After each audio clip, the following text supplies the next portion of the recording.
Pitchford enjoying a 4-minute gap over Woolridge and Schultheimer, while prologue winner Cronje and Birkin were back in contention after a long stop.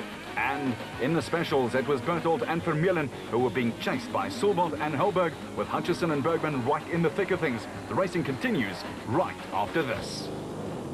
Vehicle and asset finance from ABSA. Going off the beaten finance from ABSA. Overcoming all obstacles. Now at the front of the 2008 Nissan Sugarbelt 400, the third race in the ABSA Off-Road Championship, Duncan Voss and Ralph Pitchford were in control and shooting for a second win in just 3 races. And looking well set to do it too, Woolridge and Schultheimer here. That's after admitting to some tentative driving, with throwing caution to the wind in the Ford Ranger almost 5 minutes back. With Cronje and Birkin producing a great fight back after dropping down to 5th before their fuel pressure problem cured itself miraculously. Some pretty useful stuff. Berthold and Vermeulen were producing the drive of the day for the specials and showed that their prologue form could be reproduced on the road as well. With Herman Sylvant and Paul Helberg in their Zarko Magnum with its huge Chevy engine, were applying great pressure all the time, just 92 seconds behind now. And now Hutchinson and Bergman in turn were just 25 seconds back and knew they had to race for dear life to pull it back. Alberts and Hunter in turn were even closer, just 13 seconds behind and pushing the Rapsa back for all it was worth. Now sandwiched in between all these specials, it was Cox and Testeja who also decided to just go hell for leather. The De Brains head into the viewfinder next, giving the Micra and XL dealer team SB a full go on the Western Loop. In 4th place in the specials, it was the father and son combination of Cully and Quinton Sylvalt who were steady and quick. And then Whitehouse and Carlson. Very steady and also very fast. While the free spirit of Moore and Klaassen surprised and delighted the spectators, the privateers were giving some big-name teams a real run for their money.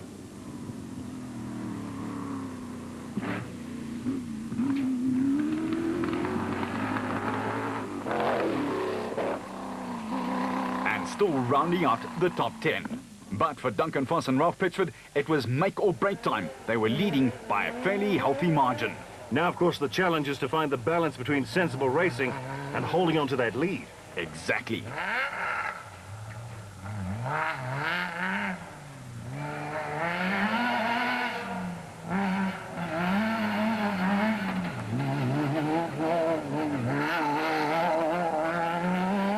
The dust was becoming a serious problem too as the route became churned up and chasing was tough.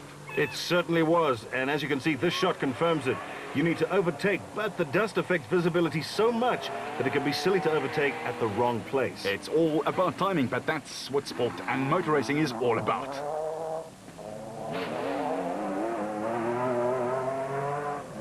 And the Castrol Toyota here on a very solid diet of dust. Caution's the watchword. Berthold had done a great job of looking after the Atlas Copco Porter, yet getting a lot out of it.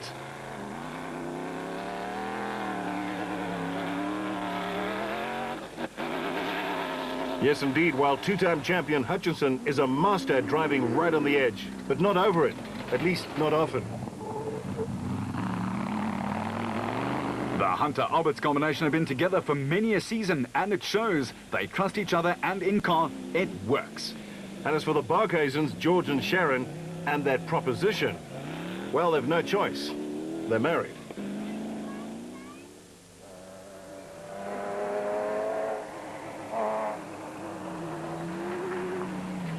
Quite clearly, Rold, you speak from experience, and that's what was behind the Rubicon Toyota, Shamir Variawa and Siegfried Rousseau. But after their earlier dramas, they were a long way behind the leading A-class cars.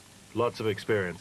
Now, Arnie, while Whitehouse and Carlson had put together a great first half of the last loop, and they'd gone by Marsh and Groenewald. But unfortunately, their teammate Marsh had broken down. Little unfortunate. Now, Moore and Klaassen were doing an outstanding job in 6th place in the specials.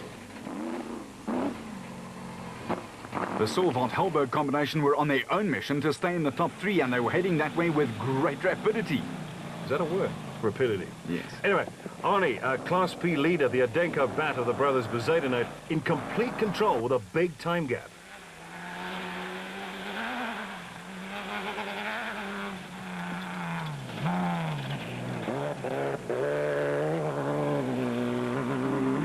Colli and Quinton Sugarbelt were holding their station in the Zarco, 5th in the special category.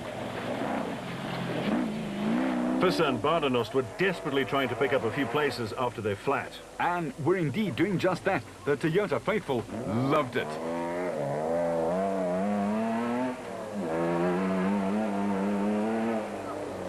With single pilot Paul Bailey leading, the second Nissan was on its way. Tollefsen and Jordan were way down in 32nd overall at one stage. But the Norwegian mountaineer and businessman was in a mean mood and just kept plugging away.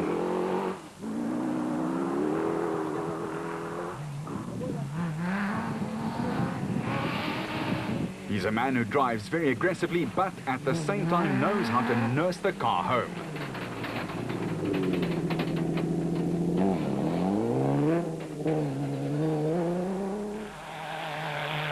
Young crying Tito Vogt were leading Class B, but by a massive 16 minutes, they just had to keep it upright to win. With Ferguson and West 7th in the SP class after a very eventful day in the cockpit. Thompson and Blakey were still going strong too, and after their blast in the prologue were second in Class P. It was a fine drive from the two Dons. They've certainly had a great day. Now, Cobus van Tonda and Rian Guelpo were at 6th in the SP class, and with the finish approaching, were all business.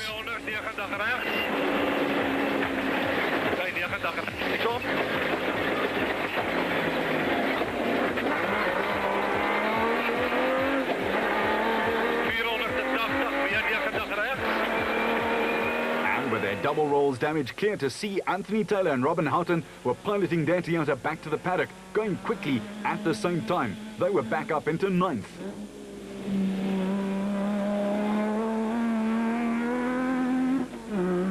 The second place Class B car belonged to Simon Beckett and Stephen Harris, who were 16 minutes behind. And in Class C, it was Jannie Visser and Jops Leroux in their Hilux, who had just more than 10 minutes worth of breathing space. Over this crew, Jack Peckham and Lucio Santoro in the Ford Ranger, who had slipped a few places on the run into the line. The Buckhuizens were rock solid in their KZN campaign and kept the Rokon Toyota flag flying. Yeah, Arnie, and spare a thought for Brandon Harkis and Richard Leake, who raced like mad for a finish even after their disaster so early on and took 9th place. That is admirable. While Gil Nel and Dion de Kock were second in Class B in the Luke Zarco Truggy.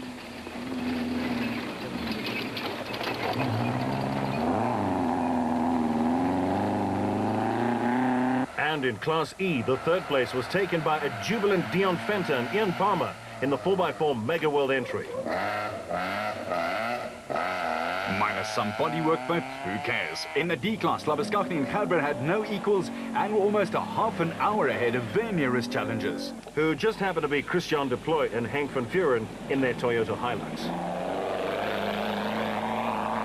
Yo, I tell you what a battler this man is. Hannes Grobler with Johan Moore kept plugging away to score some valuable championship points in the Nissan. And while the Nissan fans held their arms aloft here, they were doing the same at the finish line. A superb drive from Duncan Voss with Ralph Pitchford at his usual pinpoint accurate best, and a 6-minute victory for the Nissan Navara crew. Fantastic stuff. It was congratulations all round as the next car, the Ford Ranger SP of Woolridge and Schultheimer, came home. They were well beaten in 2nd place. It was a really important win for us. You know, we got a bit of a hiding in the last race, so it was important for us to have a good day, and we worked hard, we tested, we tried to identify where we were maybe a little bit slow, and we worked on those areas, and the pressure was on to have a good result, and luckily it all came together today. And what about Hannes? Yeah, I don't know what happened to him. He broke something on the first loop, which caused him, I think, an hour and a half delay to fix the problem, and he started just behind me on the road. So yeah, he hasn't had a good day, but you know, overall Nissan have had a good day, but you know, he'll definitely come back from that. Cronje had his ups and downs and took 3rd, but Woolridge was keeping his eyes wide open. Yeah, look, a very close race in the SP class. The way it is now, you can't even blink and someone passes you. So It was very close racing, and I think we lost a little bit of time on the first loop this morning. Maybe I was a bit too tentative with it being wet, and with the new tyres I wasn't 100% sure of them, and we kind of like lost that minute, and we were just never able to make up that minute again. So kind of like kept the gap like that most of the day, and yeah, that's pretty much it. But it was a great event. The car was perfect, and no problems at all. Grenier and the Ford team had a huge battle, and the Dust probably won. As it was, they were 89 seconds back. While other racers were just starting their second loop. Yeah, we had a great race with Neil. It was a good scrap right through to the end. We had a bit of a problem in the morning. We got a flat wheel, and yeah, it put us a bit behind, but we managed to catch up nicely, and then got stuck in the dust, and then it was a hack from there, because you just can't see. There's just no way you can take any chances, and we decided that you know, the points are worth more than you know, the haste, so we decided to just get it to the end. And now it all comes down to points on the championship log, doesn't it? Look, I don't know exactly, but it's still very close, and at the end of the day, if you don't finish, I mean, the points jump from there is huge, so you've got to consistently finish. And you know, in past history, you don't necessarily have to win every event, but you have to consistently finish, and that's what brings the championship around. So we've got to carry on focusing on that and make sure that comes around for us. In Class E, there was a big battle. Ja, ons het baie lekker gery. Ons het hom gejaag die hele dag, maar ons kon hom nie vang op die tyd nie. En toe ons uitgaan by die service, toe sy tyd nog dieselfde voor as wat hy nou vanoggend weggespring het. En so halfpad in die tweede lap, en toe kry ons hom, toe staan hy langs die pad. Toe werk hy iets aan die bak, ek weet nie wat was fout nie. En so het ons maar die hele dag, toe het hy weer reggekom, en hy het ons die hele dag gejaag. Gelukkig het ons geen probleme gehad nie. Ons het nooit uit die bakkie uitgeklim nie, so ons het lekker aan gehad vir die dag. The production car winner, a clear 6-minute win for the Nissan pairing. And that makes it 2 out of 3 for the Japanese manufacturer. But there were 4 Toyotas in the top 10, giving them the manufacturer's award. And that big victory gave Vos the lead in his championship defense by 6 points. It's going to be a huge dogfight with Hannes Grobler lurking there as well. It was a huge day for the other Japanese manufacturer Toyota, who have a narrow 9-point lead over Nissan in this battle, while Berthold was happy to be back in the winner's circle. Tough day of racing. It was close racing. At no stage did they allow us to get a gap and just take it easy. We had to race the whole way to the line.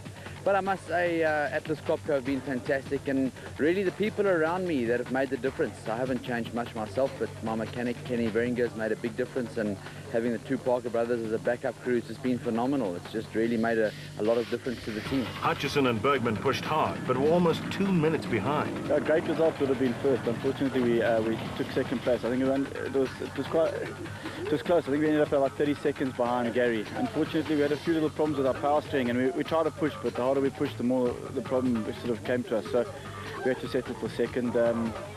Yeah, I'm happy with the second. It's the first time we finished the race this year, so it's a few points in the bag, and we're going to have to put a whole lot more points in the bag before we can be competitive for the rest of the year. But yeah, happy with it. A huge win for the Atlas Copco team, while Motorrad will be happy to score opening points with Hutchison and Bergman. Moore and Klaassen surprised all in Sunday with a fine 4th place. What that does, however, mean is that the Silverts have been installed at the top of the special championship log, with Marsh and Groenewald 4 points back. Berthold's win was worth gold in the title chase.